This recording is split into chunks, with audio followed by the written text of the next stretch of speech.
Okay, so I've been informed that we're now live. Good morning, everybody, and welcome to this licensing hearing. It's an application for a variation of premises license for Brighton College on Easton Road, Brighton, Bravo November 2, 0 Alpha Lima. Before we start, could I just ask the councillors to, amongst themselves, elect a chair for the meeting, please? I'd like to nominate Councillor Pickett, please. Oh, and I'd like to second that. Councillor Pickett, you're the chair for this meeting. Thank you. Good morning, everyone. We first need to go through some procedural business. Are there any declarations of substitutes? No. Right. Are there any declarations of interest? No. Thank you. There are no non-public items on this agenda, and therefore we will not be excluding the press and public for any item today.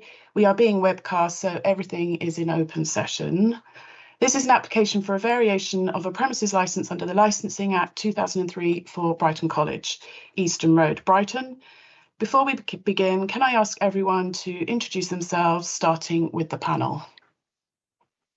Hi everyone, I'm Councillor John Hewitt. I'm a councillor in Hampton and Knoll and a member of the Licensing Committee. I'm Councillor Sam Parrott, councillor for Westbourne and Poets Corner and a member of the Licensing Committee. Thank you. I've just introduced myself. I'm Councillor Kerry Pickett. I'm a councillor in Preston Park Ward and part of the Licensing Committee. Sarah Booker-Lewis. Good morning, Sarah Booker-Lewis, local democracy reporter for Brighton and Hove, representing the majority of news media in the city. Thank you, Sarah. Sarah Dawson.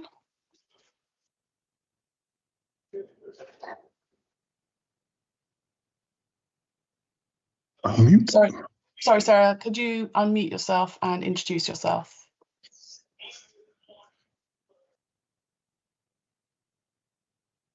Okay, we'll go on for the minute. Apologies for that. My name is Sarah Dawson. I'm a resident who lives close to Brighton College. I'm also a member of Kemp Town United, which is an organisation, a community organisation of residents who have expressed grave concern about Brighton College's expansion within our residential area. Thank you, Sarah. Corinne. Good morning, everybody. I'm Corinne Hardcastle. I'm the licensing officer presenting the application today. Thank you. I've got Steve Patton. Hello, my name is Steve Patton. I am Director of Projects for UK Schools at Brighton College, and I'm with my colleagues, Belinda Forsyth, Director of Operations, and Vicky Miller, Head of Health and Safety. Thank you. John Coulthard. Hi, I'm John Coulthard. I'm a resident. I live in the college conservation area. I'm also part of Kemp Town United, and I also ran a petition against this application, which received many hundreds of signatures. Thank you, John. I'm just worried we haven't got Sarah Cornell, who I was expecting. Is that correct?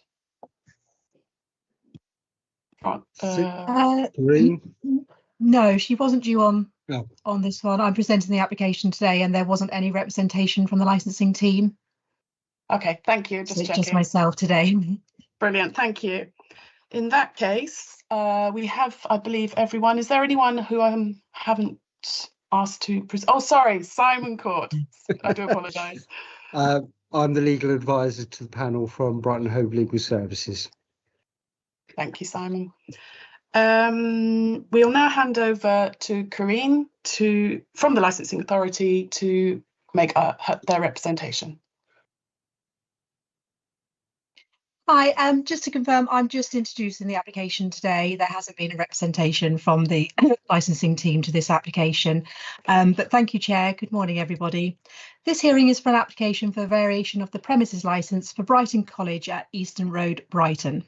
The premises are currently licensed, and a copy of the existing premises licence can be found at Appendix C at pages 35 to 44 of today's agenda.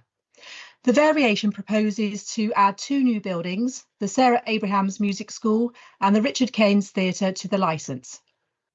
Sale of alcohol for these 2 buildings is proposed from 1800 to 2200 Mondays to Saturdays and on Sundays from 1800 to 2000. I'd like to point out an error in the agenda at 3.3 on page 8. This refers to off sales of alcohol. Alcohol sales at these premises are only restricted to sales on the premises. So that was an error there, if you could just make a note of that. Thank you. The variation also seeks to add regulated entertainment, plays, films, live and recorded music and performance of dance indoors only to these two buildings. The panel should be minded that if these buildings are licensed for the sale of alcohol, these activities, excluding film, would be deregulated if they took place before 2300. 10 representations were received to the application from residents relating to the licensing objectives of the prevention of public nuisance, the protection of children from harm and public safety. And these can be found at Appendix D at pages 45 to 72 of today's agenda. Proposed conditions have been agreed with Sussex Police and the Council's Environmental Protection Team, and these can be found at Appendix E at pages 73 to 77. Our statement of licensing policy includes a matrix approach for licensing decisions, which can be found on page 11 of today's agenda. The matrix recognises the diverse operations and different risks presented by different classes of licensed premises, and it provides the framework of what the licensing authority would like to see within its area and gives an indication of the likelihood of success or otherwise to investors and local businesses making applications. These premises do not fall within the cumulative impact zone or the special stress area. Many thanks. Thank you, Corinne. Can I just add, can I ask everyone to ensure that their microphone and camera is on when speaking, and please turn your mic and not your camera, your mic off when not speaking. Thank you. Do we have any questions from the panel for Corinne? No? Not for me, thanks. Do any residents have any questions for Corinne at this moment? Nope. Thank you. Sarah? Sorry, I do, yes. I don't think Corinne mentioned the petition. John mentioned that. We had 227 signatures from residents objecting to this licence application. So that was actually delivered to the council some weeks ago, and I was told that it had been validated as an objection, as it were. It has. It formed part of your objection, Sarah, and I confirm it has been sent to the panel and the legal team. And it does. We had to redact it for the public record, obviously, but it does form part of this as well. Thank you, Corinne. Thank you. Mr. Patton, do you have any questions for Corinne? No. On what's just been said. Okay, thank you. In that case, can we now hand over to the residents? So can either let's hand over to Sarah Dawson to make your representation.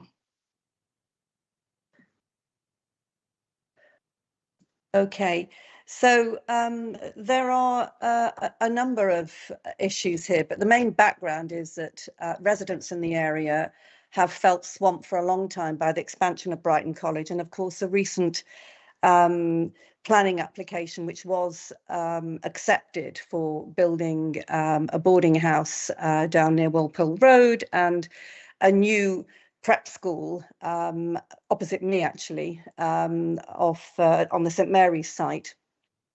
So, and the background is that Brighton College is an international business. In fact, recently it promoted via, I think it was LinkedIn, the fact that it has this year, I think, record numbers of intake at the school. So we're talking about an international business that is expanding across our community and now wishes to extend its commercial activities. It already causes huge disruption for neighbours. We have a WhatsApp group of over 60 people in the area around the Cairns building and the music school who complain regularly about noise and noise in the quad. So the noise in the quad does travel, and John can talk a little bit more about that, but they have been disrupted hugely. And in fact, recently, again, John can talk about this, there's been further disruption at an event at the school to residents, both in terms of noise and parking. So we're talking about a gradual creeping salami slicing, we believe, of our community. So that's a sort of bigger picture. In terms of the specifics, There's the disruption to residents. Clearly, we're looking at quite a significant expansion of the college's activities. So the potential for more noise, including on Sundays. We're also concerned about local businesses. And indeed, I've had representation from local community businesses, including the church. These are organisations that rely heavily on community sales. And the further expansion of a large international business, commercial expansion, does nothing to help the community. And finally, we're in a conservation area. We have an organisation that within Brighton College that claims to support the community. My question is, how does the increase of commercial activity causing potential further disruption and alcohol sales actually help the community? I don't think it does. Thank you, Sarah. Thank you. John, would you like to add Yes, to that? I'd like to talk to the local impact of the college when they run evening events. The last evening event, I think, was in the chapel. It was quite a small event. It was on the 28th of August at about 6 till 8 in the evening. What happens when the college run events is that parents and people that attend these events park in, obviously, the residential streets around the college with some disregard to disabled bays, residents only parking, double yellow lines. I think generally parents and people attending believe that parking enforcement is unlikely at this time of day. So people come home from work and find there is nowhere to park in this parking control zone, which is H, and have to move either towards the hospital, which is also difficult, or away towards Queen's Park, and the limit there is Sutherland Road. So the local area clogs up very quickly. So about 50 cars or so will manage to block all of the spare capacity that we have. And this impact is noticeably worse in the evenings when residents have already returned home.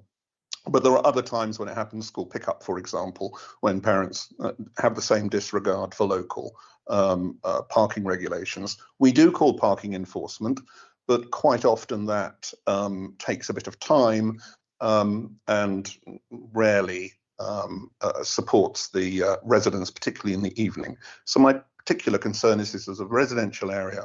These are commercial activities, and the impact of the commercial activity lands mainly upon the residential community. Thank you, John. Members of the panel, do you have any questions for residents? Yeah, I've got one to either Sarah and or John. Thanks, Sarah. And thanks for coming along with your representation this morning. A question I have is, so alcohol has been available on the premises on the site for a number of years now. So today's application is a variation for that existing licence. I was wondering, have either of you or residents who you're speaking on behalf of experienced any issues which can be directly attributed to alcohol being sold on the premises? I think the difference this time is that the number of people that will be there to have access to this alcohol will be greatly enhanced. I mean, we're talking, you know, the new theatre. I'm sure that somebody from the school will remind me the number of seats in that theatre. But that's the problem. It's not so much the, you know, selling one alcoholic drink is probably fine and unlikely to impact the local community because it's only possibly one car. It's when there are 400 potential people arriving for something, and that number may be wrong. I'm not sure about the number of seats in this theatre. I think, John, combined, John, it's 500. Okay, well, there we go. Potential. So it's a major difference in scale, would be my point. Thank you for clarifying that. Any other questions, John? Not at this moment. Thank you, Kerry. Thank you. Sam, do you have any questions for residents? I just wondered, how you perceive the variation to make a difference specifically to what's currently happening. I think, as John says, it's scale, Right. and it's sort of, and also is gradual creeping into our community. You know, John and I live here, and we've already got further expansion of Brighton College, and we're really concerned that if we continue to, the council continues to enable them to expand their commercial activities, our lives will be even more disrupted by this. So we are seriously concerned. And looking at the schedule here, the summary of existing and proposed activities, we're looking at a substantial increase in activity. And don't forget, we're also a community that supports our local businesses and our local church, St George's Church in particular. And we're concerned that our community facilities will also be damaged by this. This is significant scaling up. And, you know, when is it going to stop? I would add to Sarah's point in that the college has asked for basically 7 days a week. You know, that's like a major theatre in town. Except we are in a college conservation area, which is essentially residential. So that is my concern. The impact out with the grounds of the college is my concern, and the huge increase in scale is my concern. Thank you. Thank you. Can I ask Sarah Dawson another question? Sorry.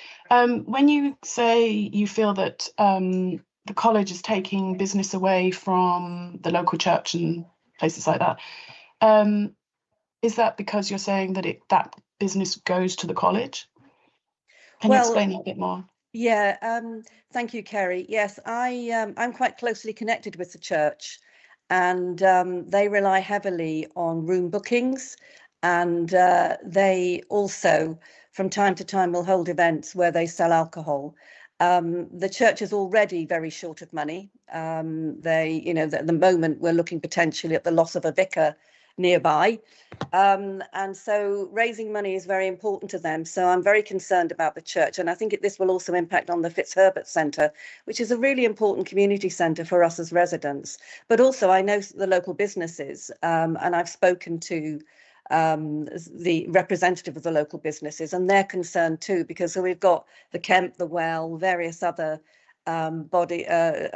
businesses that sell alcohol pre-theatre, and they're concerned as well that this further expansion of, you know, business of a college that's already very, very successful and commercially extremely viable could potentially encroach upon their business. So yeah.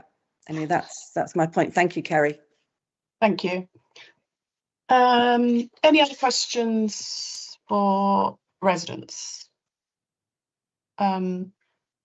Steve Patton, do you have any questions for residents? I don't. I guess I ought to confirm that the theatre is a 400-seat theatre. And obviously the theatre is a new building, but we did hold performances before we had this theatre built in the Great Hall, and the capacity of the Great Hall was far greater than 400. And we also, our current licence permitted us to sell alcohol in the Great Hall in any case. So in actual fact, it's just a moving of a venue, and the impact on numbers is negligible. From a performance perspective, there's no increase in performances. Yet, you know, we really want to and have to, by way of planning, engage more with the local community, which is what we want to do, and have more performances where the public are able to come and see these. So I think we're obligated by the Section 106 to have at least 14 events a year. Is that right, Belinda? So I think, you know, there's the perception that the new theatre is going to increase numbers and volume and parking and so on and so forth, but it's actually a moving venue from where we used to hold these performances in the Great Hall, which is where the current licence is. Thank you. John, would you like to come back on that? Yeah, it's either more performances or less performances. You said both in your statement. And you've asked for it for 7 days a week. So my view with the college is often it seems like a small additional requirement or no change at all. And yet, in every case, the change that happens has a large impact upon the community. And it's difficult to put this in, I'll try and put this diplomatically as I can.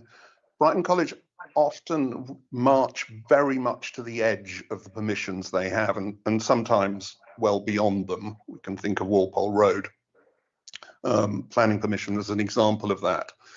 And so the panel have to concern themselves, I believe, with how much they think that Brighton College is likely to run to the edge of the allowable behaviours or allowable operations with this license. My view is that give them 7 days a week, a purpose-built theatre, not a hall where you have to put chairs and things out. It's very much more likely that this will be a multiple per week event. Otherwise, why would they bother? And that's my biggest concern, is that the edges of this, well, not even close to the edges of this, the residential community and the strain that these visitors will place upon the residential community is, while I'm sure very good for the college and their commercial operations, has a terrible impact on our community. Thank you, John. Councillor Parrott, did you have an additional question?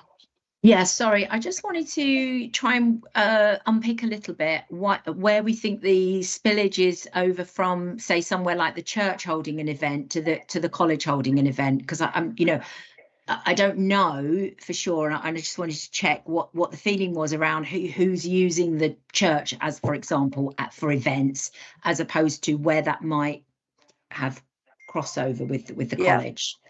Thanks, Sam. Yeah, the church holds a lot of community events. They hold business fairs, for instance, which I know the college have recently been doing, and it was drawn to my attention that in effect they thought they thought the college was in competition, but they also hold a lot of musical events, at which I've helped myself. I go and support as a volunteer. So yeah, so it's really important to the church. So yeah.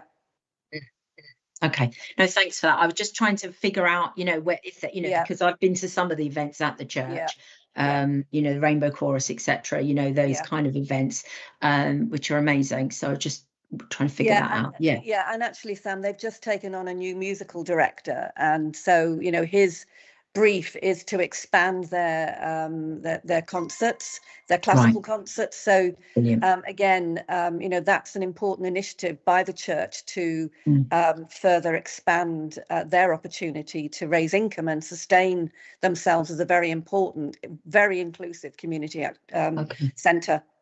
Thank you. Thank you. Thank you. Are there any further questions for residents? Okay. Before we move on, can I ask Karine Hardcastle a question? I'd like to ask, sorry, Karine, are you there?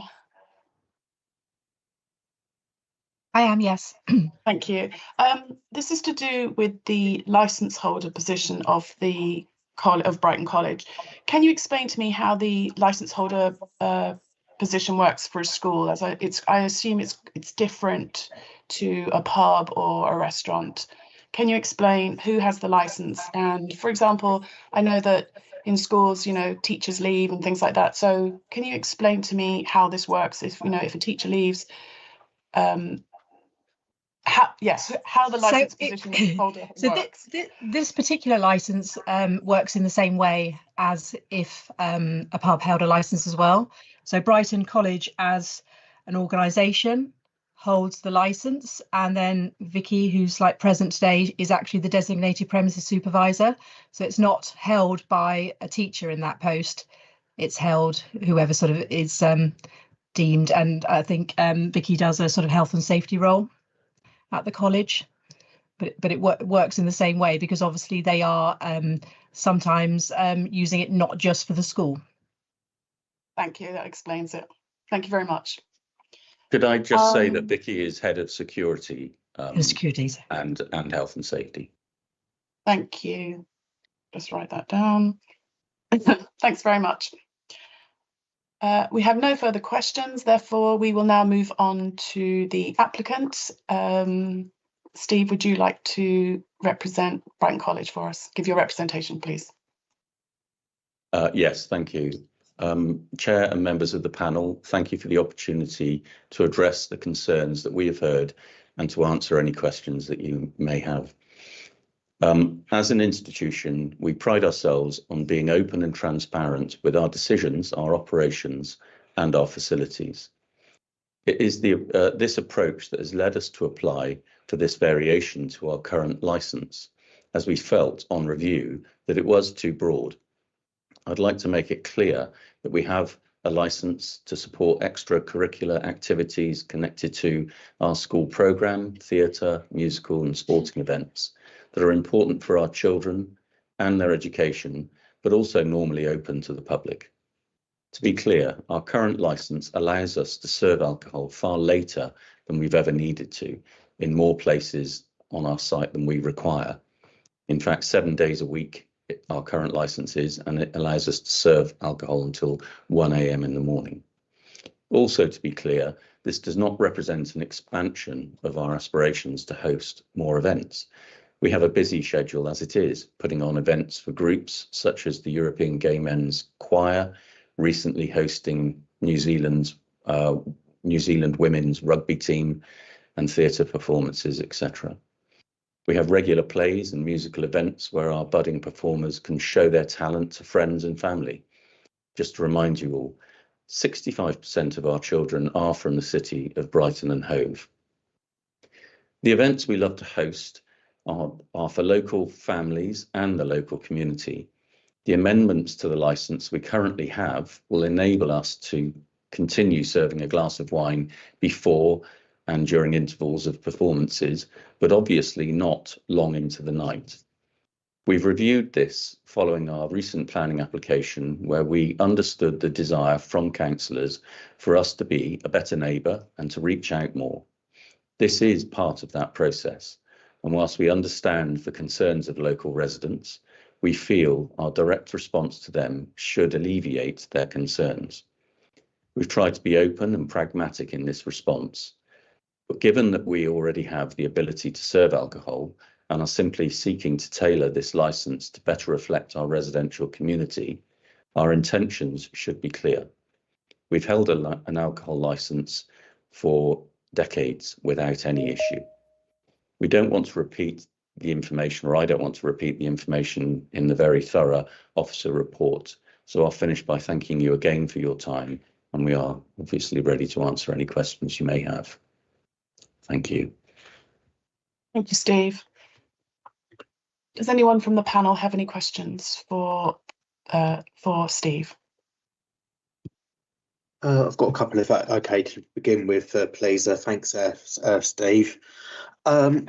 So obviously there's children on the premises, as you know, there's boardings, lodgings on site. So what measures would be taken to protect children from accessing alcohol?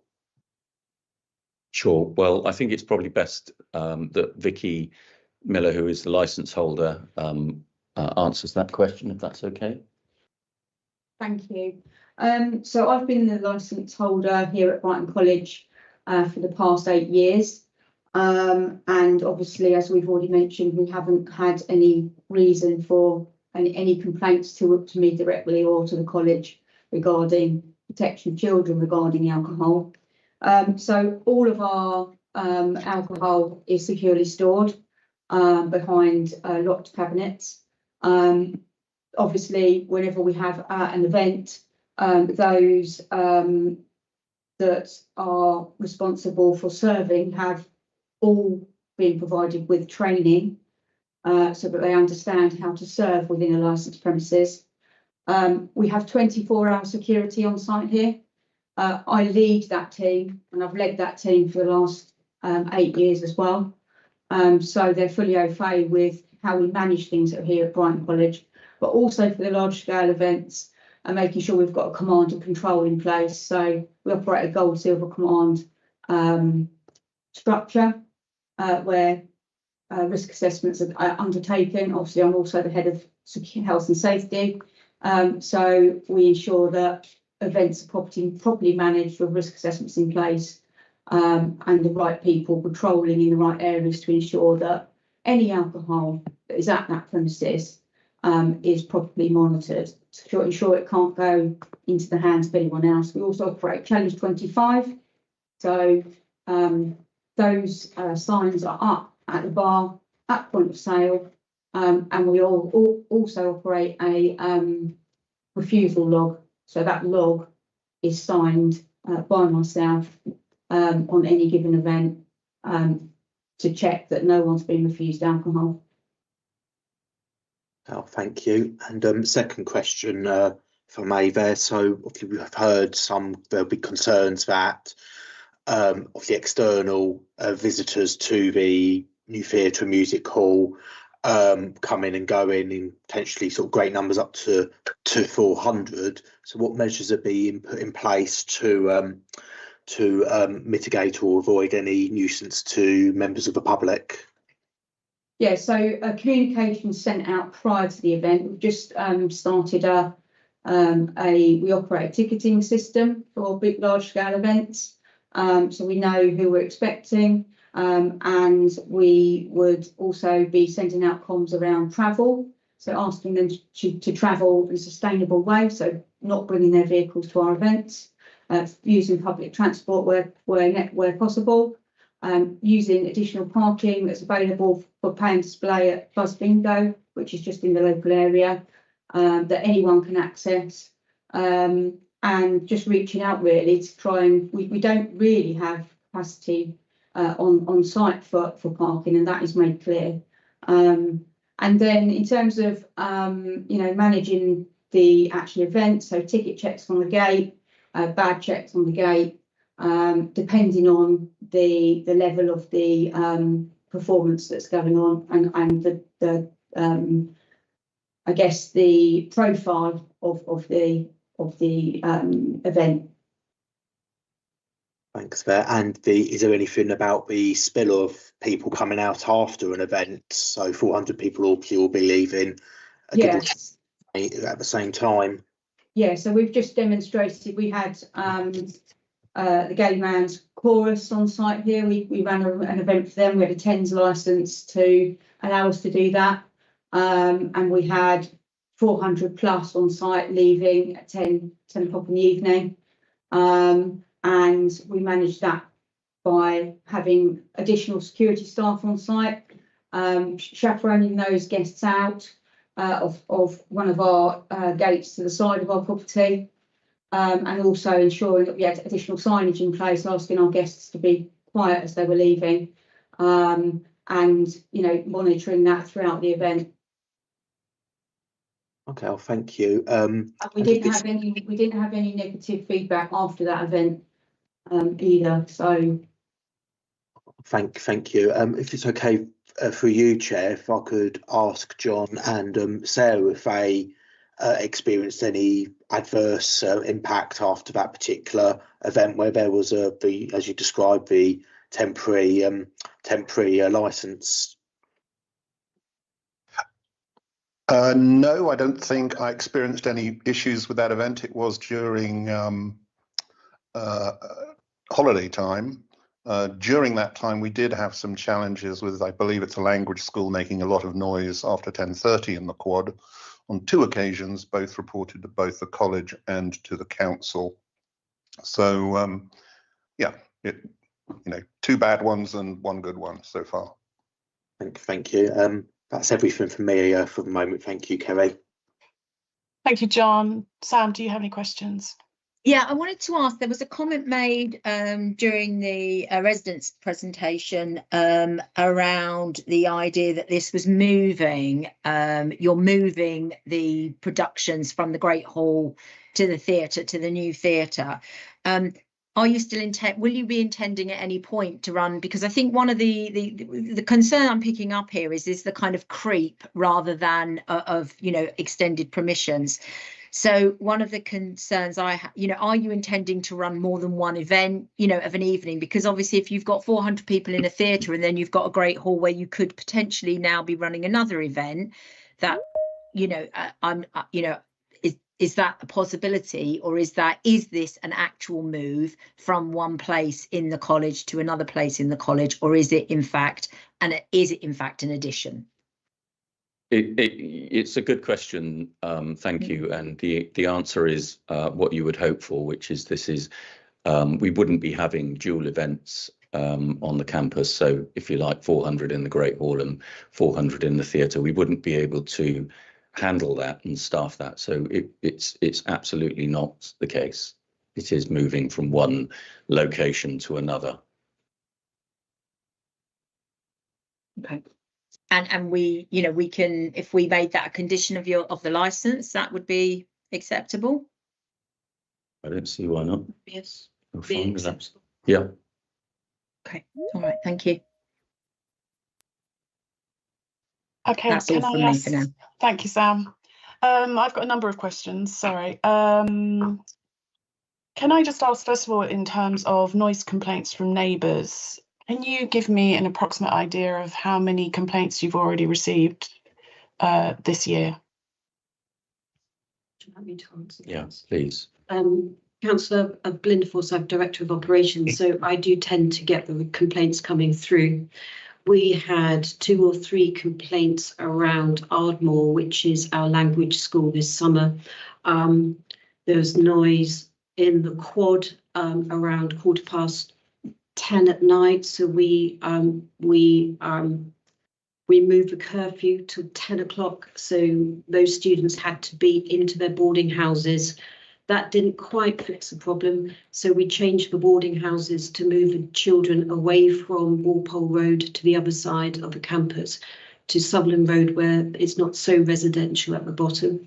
We've had a complaint from a neighbour that's been handled by the council at the moment, which is a complaint about the home ground, particularly during summer times when our pupils are before their curfew, which is at 8:45, for playing sports and just being children. So we've further reduced that curfew, and we're working with the council for noise mitigation. I would think that, sorry, and there was just one thing. There was complaints for the noise made in the quad in the last week or so, where we had a small ceremony for the New Zealand women's rugby team. We started that ceremony. It should have been at 1600 hours. They were delayed, so it ended up starting at 4:45, 16:45, and it was short. But we did have complaints because there was some singing. And we have received a complaint about the noise, which John has referred to, which was a church service for the 4th form new arrivals and their parents, which is an annual service in our chapel where there was singing. Okay, so can I just ask, so is that because those particular events were being held outdoors, or were they indoor events that kind of ended and that's when the noise the chapel service was inside the chapel, and so that was an inside event, and the quad event, which was the New Zealand women's welcoming, was held, unusually I would say, held in the quad. Can I just also add, but none of those complaints relate to the sale of alcohol. Yeah. Okay, thank you. So my next question is about, I know you're asking for a license for every day. Do you envisage that you will use this license every day? Can do you have an approximate idea of how often this will happen? You will be using these buildings. So we've got the 14 events that we are required or obliged to hold throughout the year. So there will be the additional 14 events. We would avoid for lots of good reasons, but including safeguarding and also including the fact that there's only so many staff. So they will probably be directed towards non-term times. We're not increasing the amount of plays or musical recitals or other pupil-led events. So I will give you an example. So this week we have 2 small events. We have a young playwriters event in the Richard Cairns building. And unusually we have the following day a recital event in the Sarah Abrahams for up to 100. Having 2 events would not be normal because the amount of staff it takes to be able to mount those events. The reason why we put 7 days is just to give the flexibility, because we would want to deconflict 14 events if it's practical away from weekly events. So for example, the Gay Men's Chorus was a Saturday night. Thank you.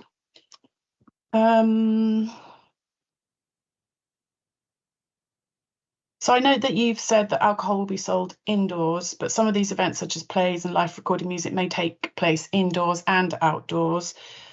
Will people be able to take alcohol outside? Oh, we seem to have lost. Have we lost our... Yeah, hang on 1 sec. Just having some IT issues this side. So. Can you see us now? No. Yes, we can. I'm sorry about that. Okay. Okay, so sorry, you was asking about the different events and whether alcohol would be served outside or allowed to be taken outside. Yeah. So I think the answer to that is in the Richard Cairns building, if there was an interval, we have a small outside quad, which is sandwiched between the music school and that building. So it's not on any of our sort of external routes, but they probably would step outside and get some fresh air within that interval. So if they bought a drink at the bar, it's fair to say they would be able to stand outside, but we would keep that maintained within a very, very small area and sandwiched between the 2 buildings. Thank you. I will come back. Sorry, I'll just go to Simon. You had a question? Sorry, Chair. I think it's probably been dealt with, but there was, and perhaps this is something that Corinne can assist with, some confusion at 3.3 as to indoors and outdoors stuff. My understanding was that the licence was to be applied for indoors, and one of the conditions would be the doors and windows would be shut. That doesn't take away from your question about whether people would go outside, but perhaps some clarity around that would assist. Yeah, so I think what the licence says at the moment is when there's playing of music and performance, the windows and doors will be shut, not within the interval, as far as I understand it. I think I probably would like to add that both the music school and the theatre building are pretty much acoustically sealed anyway. So, for example, the theatre auditorium doesn't have windows, and the Sarah Abraham recital hall also doesn't have opening windows. Thank you. Can I also ask, are people allowed to smoke or vape on the school premises? No, great. That solves my next question. In your experience, how quickly do how guests disperse from the school? Are they pretty quick at leaving? Yes, very quick. Within sort of 10 minutes of the performance ending. Thank you. Sam, do you have a question related to that, or no? Would you like... different. Okay, Slightly I'll just different. continue with my questions and then I'll come back to you. Thank you. Do you have any planning conditions in place that restrict the use of certain outdoor areas? I think we've covered that actually, haven't we? I don't think that's relevant now, sorry. Do you ever employ external door supervisors for any events? Yes, we do, yes. Okay.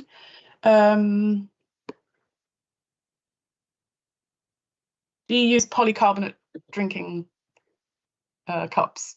So all alcohol is put into a sustainably packaged drink, like a cup. So yeah, there's no glass or anything like that. Good to hear, thank you.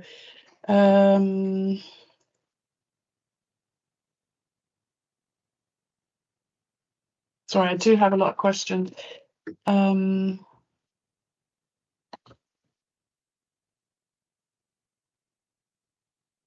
So on Annex 1, it states that there are mandatory conditions regarding promotions that state, for example, that promotions cannot include games or activities that promote encouraging the sale or consumption of alcohol on the premises. Can I just check that you are aware of that? Absolutely, yes. Brilliant, thank you. We've covered doors and windows. You've said that they don't open. Deliveries. So in terms of deliveries, can you explain at what time you have deliveries to the college in terms of alcohol? Because obviously bottles and things do make a lot of noise, and I think that, you know, residents are concerned about noise. Can you tell me at what time your deliveries are made? Yeah, sure. So all deliveries that would be for the Richard Cairns building or the music school would be delivered actually to our maintenance pod. So they're not delivered directly to the college, and then our porters bring them over here, and those deliveries can take place at any time because our maintenance area is on Freshfield Road, which is a long way away from the college. So the only other deliveries that we take are for our catering department, and obviously that's our main bulk food and deliveries for the services of the pupils and the staff here, and they start from 7 a.m. Okay, so you can confirm that the deliveries for alcohol do not actually impact on residents? No. Brilliant. So do you rent out your facilities to external partners, and can you confirm that alcohol is not made available to these external partners to sell?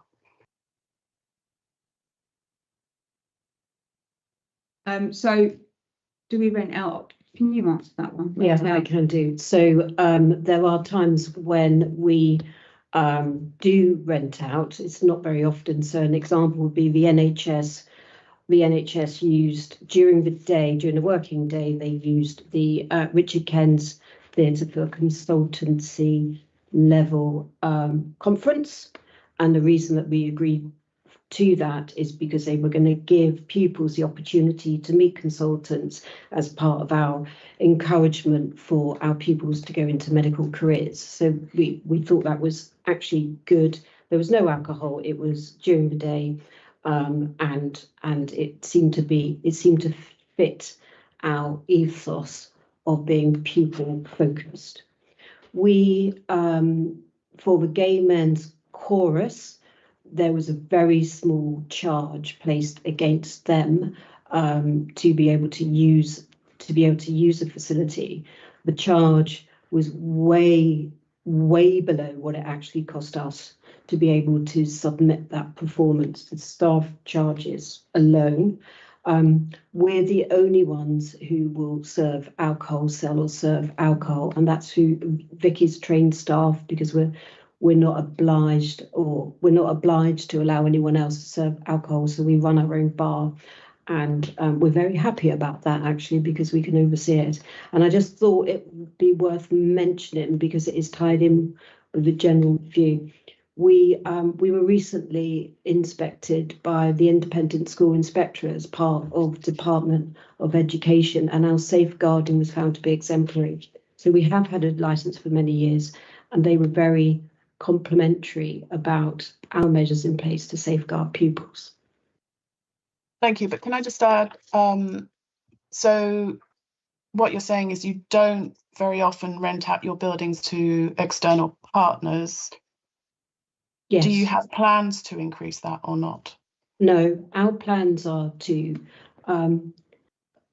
commit to the 14 community-faced events, and I thought it might be just worthwhile just to tell you what we count the Gay Men's Chorus as one of those community events because they came to us requiring help, but we've got upcoming the Friends of the NHS Brighton Hove charity, along with the Female Project, which is a Brighton-based dance project to which we will provide all staff costs. There'll be no charge to those two. We've got 3 planned over the year events supporting the Motor Neuron Disease Association, which is a charity very close to our hearts because of a recent death of one of our much loved teachers. We held the I don't know if you're aware of Team Dominica, which is a local Brighton charity. We didn't charge them and provided all staff costs, including security and technical support, and actually food, not alcohol. They had their graduation of their graduates there. So we are very much focused on being community based in the events that we run. Thank you. Sorry, I'm nearly done. Can you agree that your alcohol sales are ancillary to the activity of like the theatre or your dance or anything else? Yeah. Yes. Absolutely. Thank you. I think that is all my questions at the moment. Sam, do you have any questions? I just want to go back to the community events, the 14 community events, and ask about comms around that to the people attending those events. Given what the communications you're trying, because obviously one of the concerns here is around parking and the clogging up of the streets and the impact on residents in that way. I'm just curious about either asking the people who are running the community events to make sure that they are also communicating about parking and being respectful of where the college is and the residents, or do you in fact do that as it is your premises, your building? Yes, so we have submitted a travel plan in support of all transport and travel arrangements coming in and out of our school footprint, but our first large scale proper event was a Gay Men's Chorus, and I would say 700 people came to that, 400 of the audience, and because it was 4 choruses, there were 250 to 300 choral members. So it was large for us, and very unusual for us, I would say.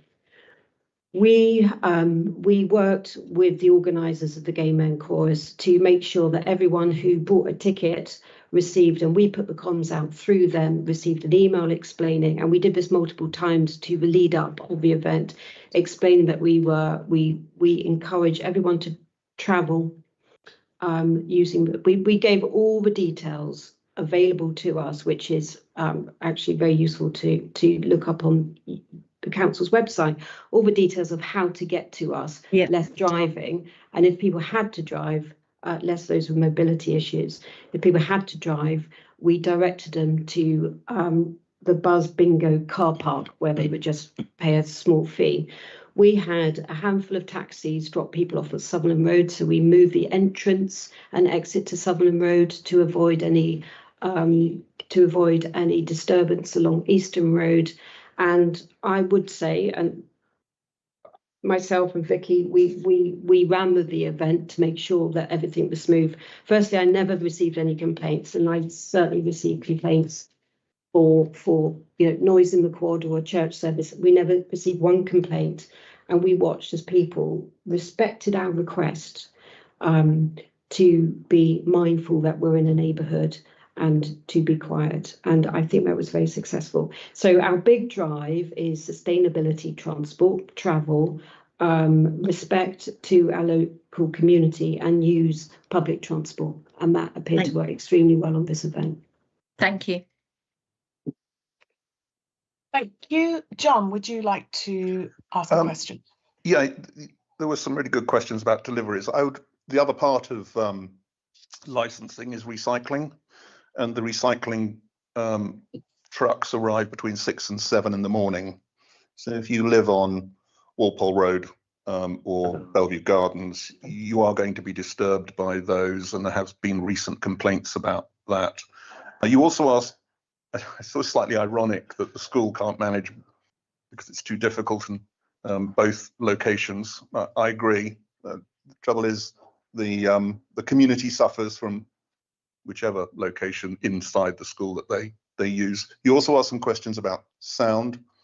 The sound isn't the problem within the school. The sound is, and the location of parking is the problem. So at 10 o'clock, while people may leave the school quite quietly, if they've occupied residents-only parking and they're slamming their doors, talking in their cars and moving away at 10 o'clock at night, that's not heard in the college, but it is heard in the residential area around. So I think the impact that the community feels is in the residential streets around the college, not in the college, notwithstanding the noise complaints that we've heard that have been mentioned. The chapel event, that wasn't a noise complaint, by the way, that was the 28th of August. That was a parking complaint. People occupying disabled bays, double yellow lines, etc., around the chapel, Walpole Road, Bellevue Gardens. My other slightly concerning thought was that you're actually, by artificially reducing the cost of your venue, you're actually undermining other venues in the neighbourhood. So that charge that was raised that you may be actually affecting businesses in Kemp Town more than you should is actually, I have a feeling you just said that that's exactly what you do by making your place much, much cheaper than St George's or any of the other places. And I'd be interested in whether that's your intent or whether that was just misspoken.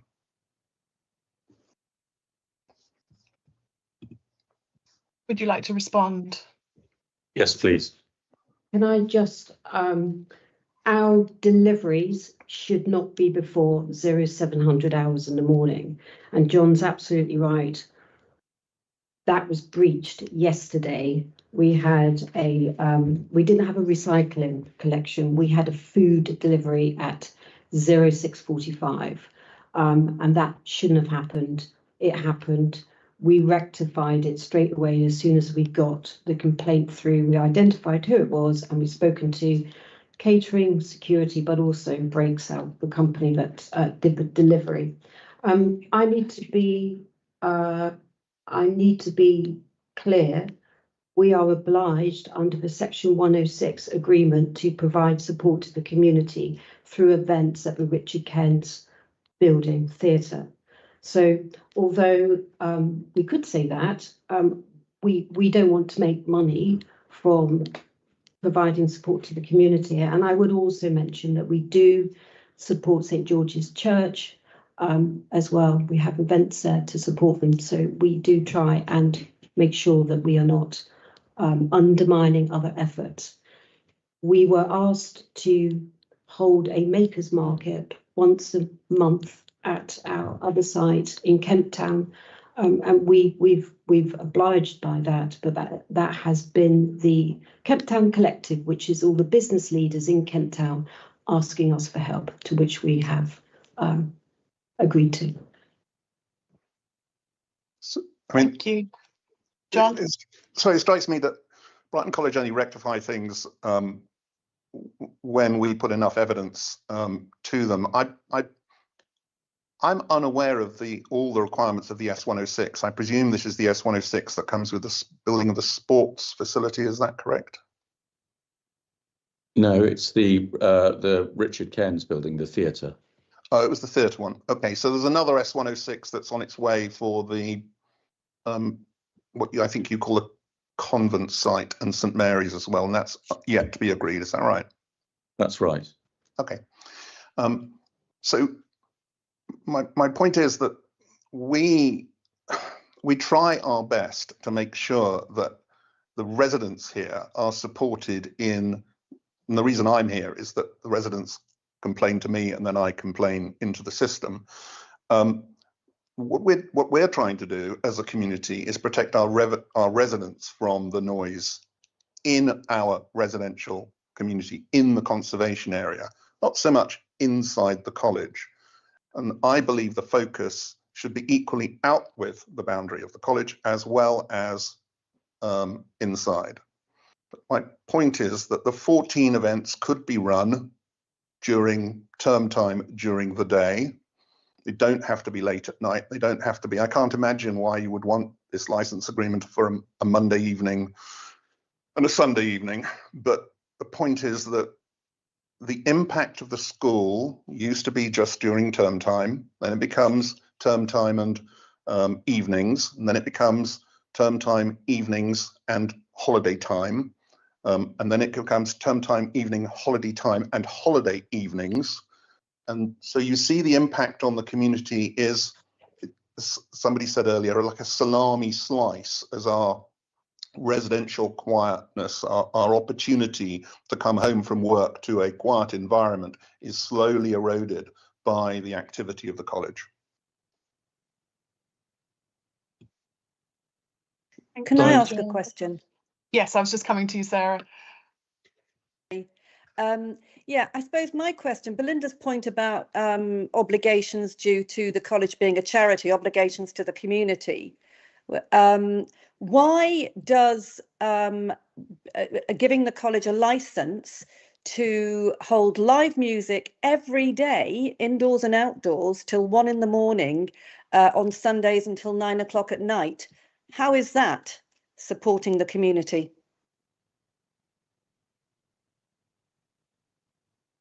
Would you like me to respond? Yes, please. Chair.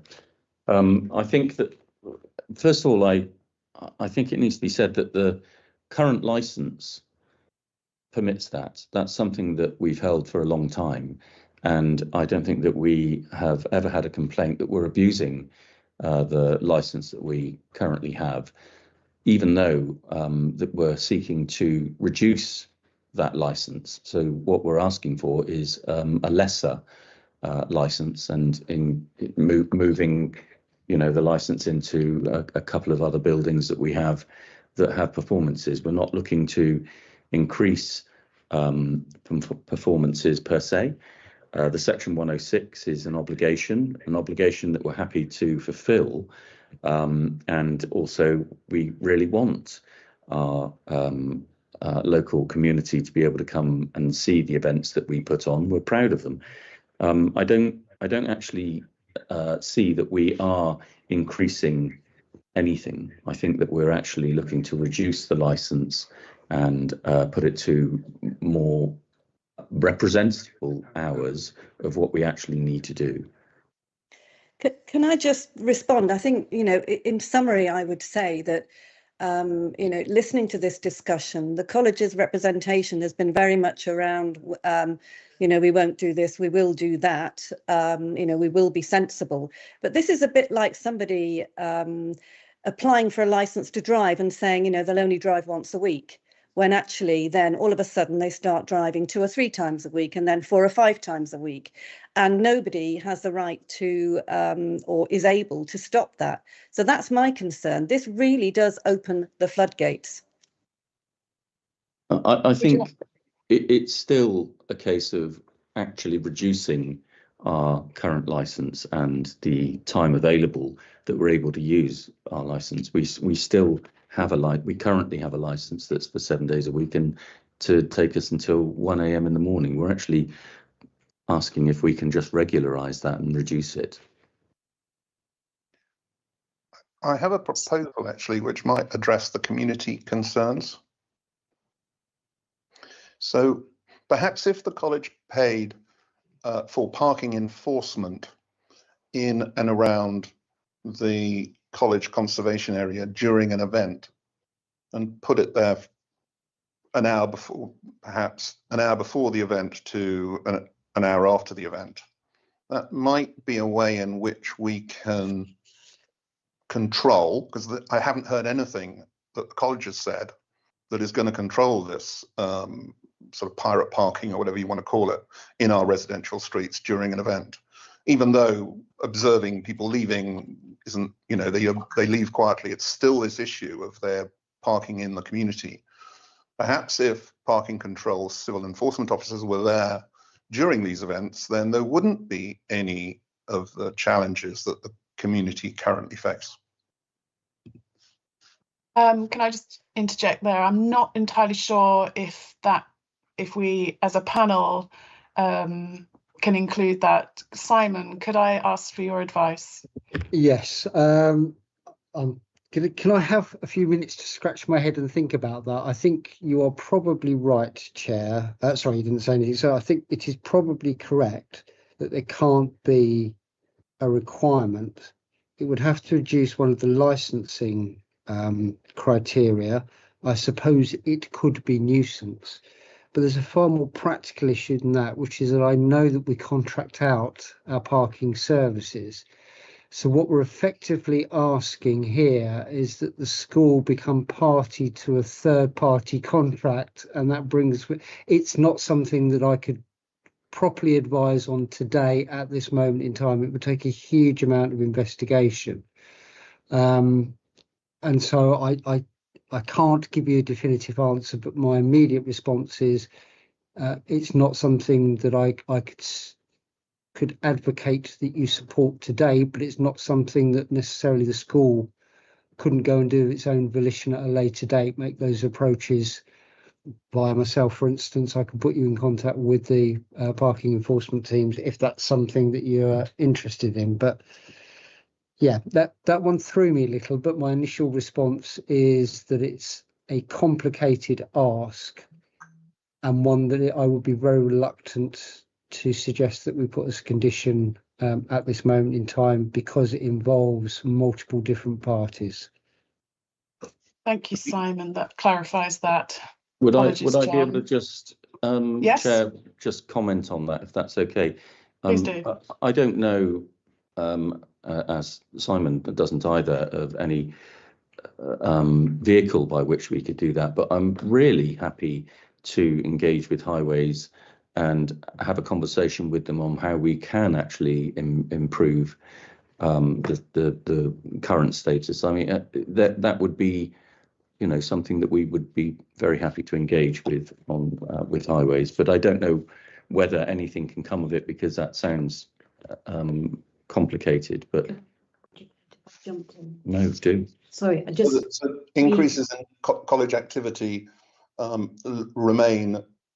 Therefore, out with the boundary, the parking, etc., remains unchecked, and the community continues, therefore, to complain about the things it's been complaining about since 2018, which is the way in which the college spreads its commercial activities into the residential community, whether it's drop-off, pick-up, deliveries. You know, Belinda will know that we've been complaining about their own delivery vehicles blocking pavements and things like this. It's a fairly stressful existence. If you decide to be stressed by it on on Bellevue Gardens, it's very stressful. If, like me, you're up here and you decide not to be stressed by it, it's not too bad. But I do see the problem that many residents here have with the activity of the college out with the boundary, and that's why we are here. It's not because we don't want the license. I don't mind what the college get up to within their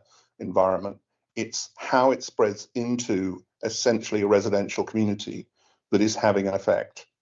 And it's, I mean, I don't want to over egg it, but it is very stressful for a lot of people that live close to the college. And that's remembering, of course, some of these people are also sandwiched between the college and the hospital. So it's tricky, and the college doesn't seem to do anything to solve the residential issue. The entire discussion today is about what happens on their premise, not happens out with it. Thank you, John. I would just like to remind you, though, that the reason that we're here today is to discuss the alcohol licence that's going to be indoors at Brighton College. So I'm not entirely sure that we can consider your...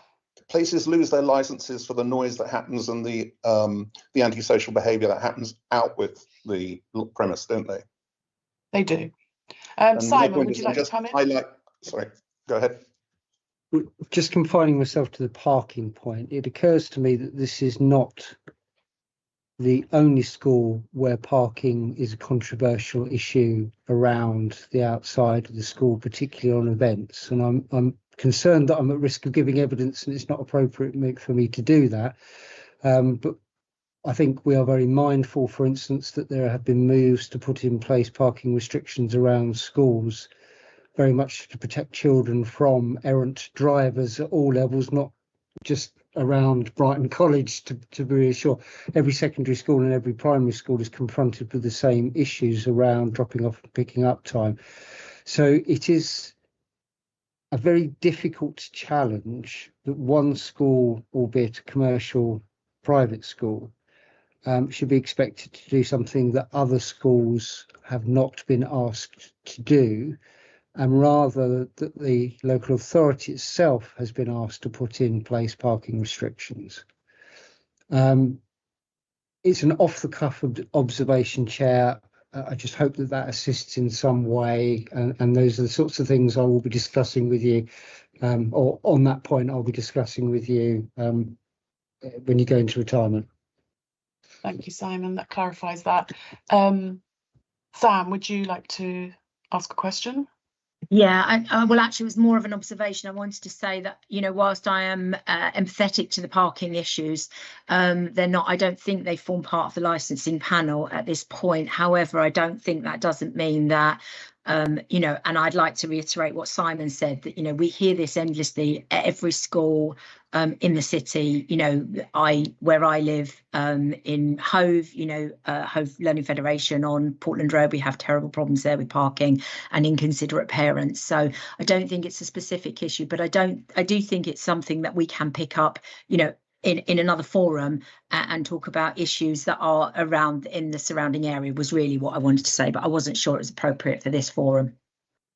Thank you, Sam. I quite agree. Can I just ask a question? Steve, is there a time limit on your section 106 obligation? I'm not certain, but I think it could be about 5 years. Okay, thank you. That makes that clear. Can I just, or Belinda might just want to add on the subject of the alcohol licence, or Vicky? Well, just to go back to the point, really, we just want to make it really clear that we're not going to be increasing our events on site here, and we have not had any complaints relating to the sale of alcohol or licensable activities on our site. Thank you. I think we have had all questions. I was just wondering if we'd like to take a 10-minute break before we go on to summaries. Would everyone be agreeable to that? Yes? Okay, we'll take a 10-minute break, so we'll come back at 20 to 12. Thank you.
limits are appropriate in all the circumstances.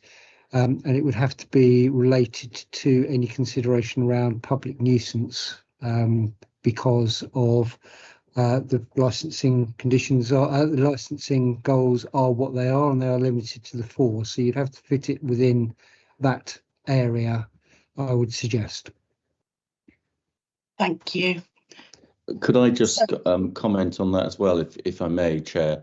That would probably cause us problems with honouring our Section 106 obligations as well, if that were the case. Thank you. In that case, we will continue. We'll now move on to summaries. Can I remind all parties that at this point you should not be introducing any new information that has not been already raised as part of your representation.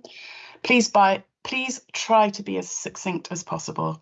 We'll begin with a summary from the licensing officer, Corinne Hardcastle. Thank you, Chair. As we've heard, this is an application for a variation of the premises licence for Brighton College, Easton Road, Brighton. You have now heard from all the parties present and seen all the written representations, including a petition. Licensing guidance states that in determining the application with a view to promoting the licensing objectives in the overall interest of the local community, the licensing authority must give appropriate weight to the steps that are appropriate to promote the licensing objectives, the representations, including supporting information presented by all the parties, the licensing guidance, and its own statement of licensing policy. The licensing authority must carry out its functions with a view to promoting the licensing objectives, and our policy is framed around those objectives. It is important to note that each application will be given individual consideration on its own merits. After considering all the relevant issues, the licensing authority may grant the variation application subject to such conditions that are consistent with the operating schedule or have previously agreed with any of the responsible authorities or canvassed during the course of the hearing. If the panel decide to grant the application, then any conditions added to the licence to meet the licensing objectives should be clear, precise and enforceable. Alternatively, the licensing authority may refuse the variation on the grounds that it is appropriate for the promotion of the licensing objectives. Many thanks. Thank you, Corinne. We will now have summaries from residents. John, would you like to start? Yes, I would merely summarise it by saying the commercial expansion of the college is at the cost of the local community. The S106, I genuinely believe is a red herring. There are 14 events could easily be run during term time. The impact is really upon us. And I've heard in this meeting that there doesn't seem to be much because of outsourcing that the council can do to protect the community against this expansion. And it seems that the college is certain that it's is able to control parents, who I believe are a coalition of the unwilling, by the way. And when they promise to do things, I would point to the promises they've made in the past. They don't always feel able to live up to those promises. So my biggest concern here is that the local community will continue to suffer through the expansion of commercial activities within the college. Thank you, John. Simon, did you have a question? No, okay. Sarah Dawson, would you like to? No, sorry, Chair, the fire alarm was going off in the building, but it's stopped now. That's why I was putting my hand up by way of apology, so my apologies. That's okay, thank you. Sarah. Thank you, Kerry. I would endorse what John has said. This really, I cannot see any benefit to the community. I can only see a downside to the community, and indeed 227 people agreed with that, the people who signed the petition. So that's a lot of people, a lot of residents, and the people on our WhatsApp group also feel the same, and that's 60 plus residents who literally live on top of the college. So I think their voices are very important and should be heard. I really can't see what it does for us. And I do endorse what John says, that the college talks about meeting 106 obligations. I gather that they regularly don't meet those, and trust in the community is at an all-time low for the college to do what it says it will do, and to take account and to prioritise the needs of our community rather than the needs of its own commercial expansion. Thank you. Thank you, Sarah. We will now have a summary from the applicant, Brighton College. Thank you, Chair. I think really I would like to try and be pretty concise. I think it needs to be said that there is no expansion. This is not a commercial drive. Our obligations on the Section 106, it's not a red herring. It's actually something that we agree to as part of planning, and it's enforceable. We have to do it, and in fact we want to do it in order to engage better with our neighbours and have them able to access the college, which is something that's commonly complained about, is that there's no benefit to the local community, when in actual fact I go to performances and I see people from the local community in the audience enjoying the performances that go on. I think it's really important for local community to have access to these sorts of events, and I welcome that. We do have travel plans in place. They are something that are agreed with the planning as a process on each of our projects, and they are enforceable. And we have on our recent planning application exceeded our obligations that Highways wanted for that project, and we do follow the rules.